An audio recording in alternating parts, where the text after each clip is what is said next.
Always lockout tagout before working on your machine. Refer to the lockout tagout video, or your owner's manual, for detailed instructions.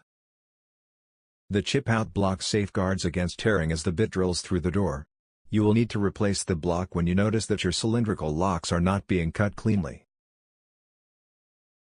Use an Allen key to remove the 4 screws holding the metal spacers in place. Remove the used chip-out block. Insert the new chip-out block. As you tighten the screws, ensure a small edge of the chip-out block remains exposed on both sides where it meets the spacer.